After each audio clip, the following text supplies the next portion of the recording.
We begin today in Lafayette, where police say 2 men have been arrested in connection to the death of 18-year-old Gabriella Sharp. This comes after police say Sharp was found dead at a local convenience store on Friday. There's a video circulating on social media.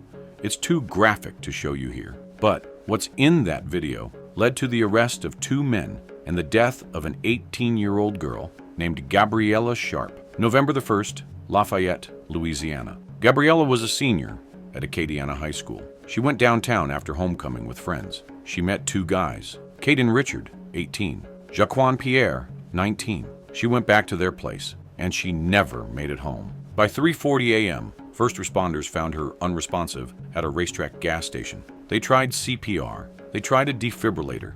They tried everything. Nothing worked. The autopsy says her cause of death was medical. No signs of homicide. But that video? It shows what Klled and Jaquan did to Gabriella while she was unconscious. Sexual battery, video voyeurism. Those are the charges. And Lafayette wants to know, if there's a video of what they did to her, how is her death not connected? Why are they out on bond? And where was her so-called friend when all this was happening?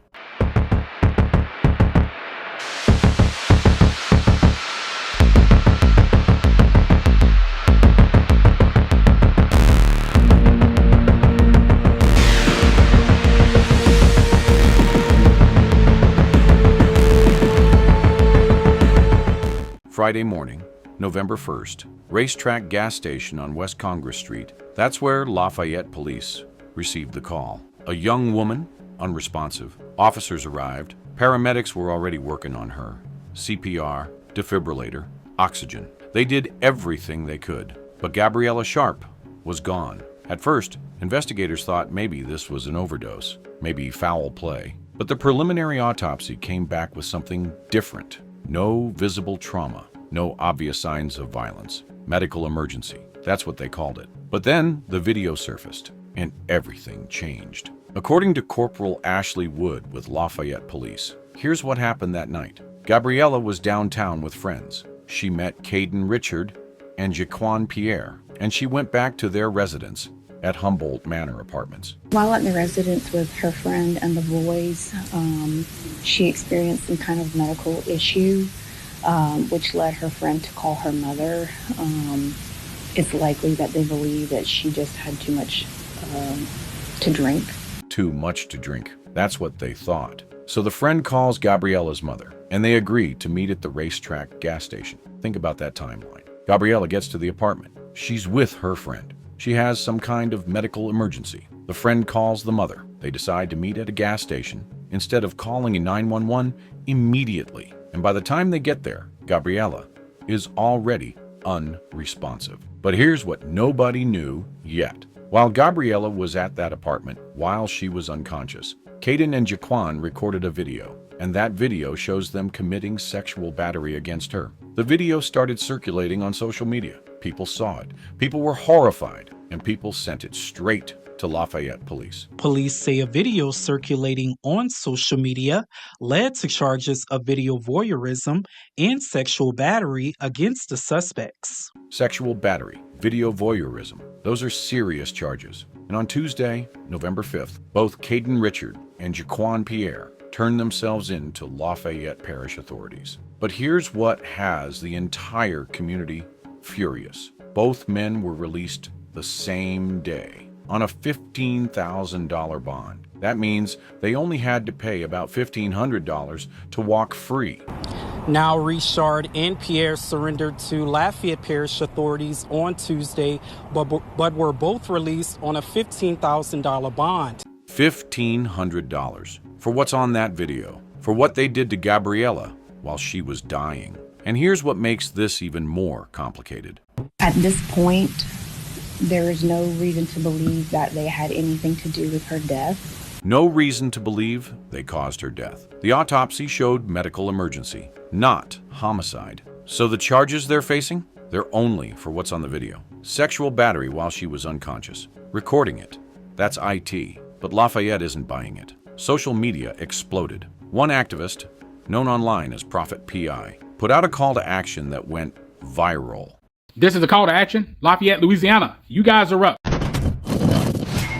I'm still gathering a lot of information, but there's a lot of stuff that I've seen that is very disturbing. And there's two people that need to be locked up. This right here is Gabby. She's a high schooler. She's a high school senior, life ahead of her, fun, bright, everything.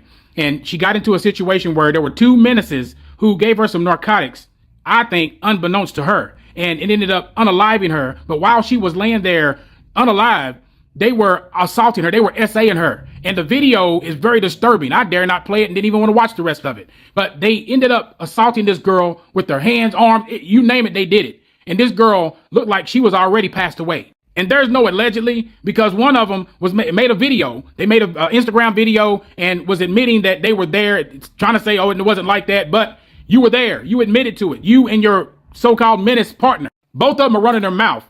The first one is Jaquan Pierre. He's 19 years old. The second one is Caden Richard. He's 21 years old. Both of them were menaces. And what they did to that young lady is horrible. It brought straight tears to my eyes, but also made me angry. Prophet P.I. wasn't the only one calling for justice. He went further. He started investigating the friend, the girl who was with Gabriella that night. Now, I'm still digging for more information, but from my understanding, she was with another girl and the other girl left her there. If that's so, always remember my saying, be careful of the friends in your circle because they're not always in your corner. And if that's so, she needs to be charged also, because it seemed like it was a setup. A setup. That's what people in Lafayette are saying. Gabriella went to that apartment with a friend. The friend was there when Gabriella had the medical emergency. But instead of calling 911 immediately, the friend called Gabriella's mother. And they decided to transport Gabriella to a gas station instead of getting her to a hospital. By the time they got to that racetrack, Gabriella was already turning blue, already unresponsive. And Prophet P.I. wants to know who helped put Gabriella in that car. Who moved her from the apartment to the gas station? Because she was dying. She couldn't have walked to that car herself. She was turning blue.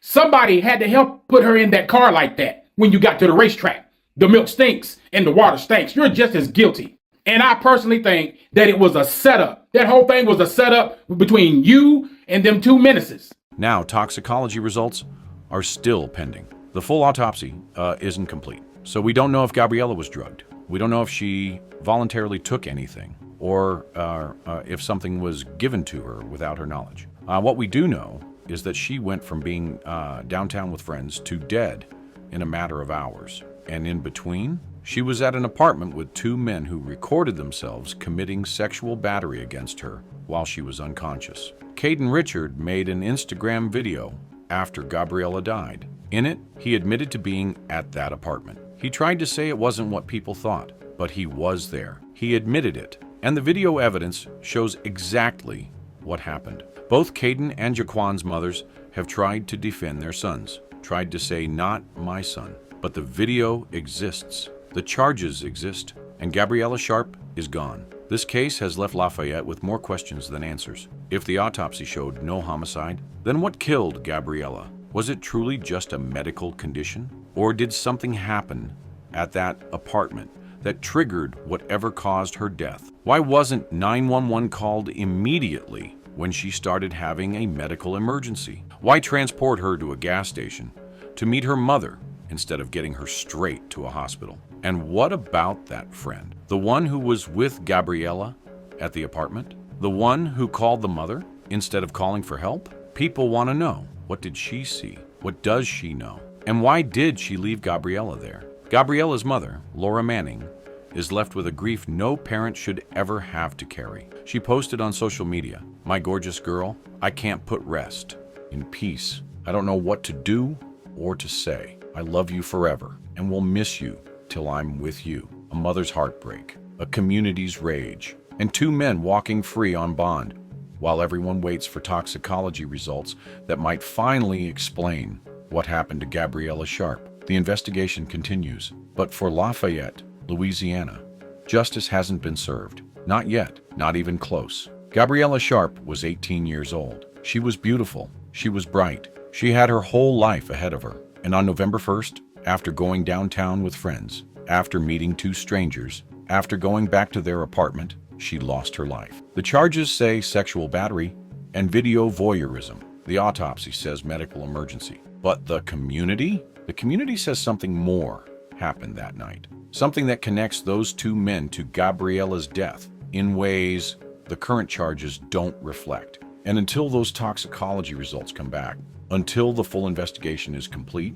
Lafayette will keep demanding answers, keep demanding justice, keep saying Gabriella Sharp's name, because she deserves more than $1,500 bonds and charges that don't match what's on that video. She deserves the truth, and her family deserves to know exactly what happened to their daughter that night. Rest in peace, Gabriella Sharp. Your light was taken too soon. But Lafayette, Louisiana will not let your story be forgotten.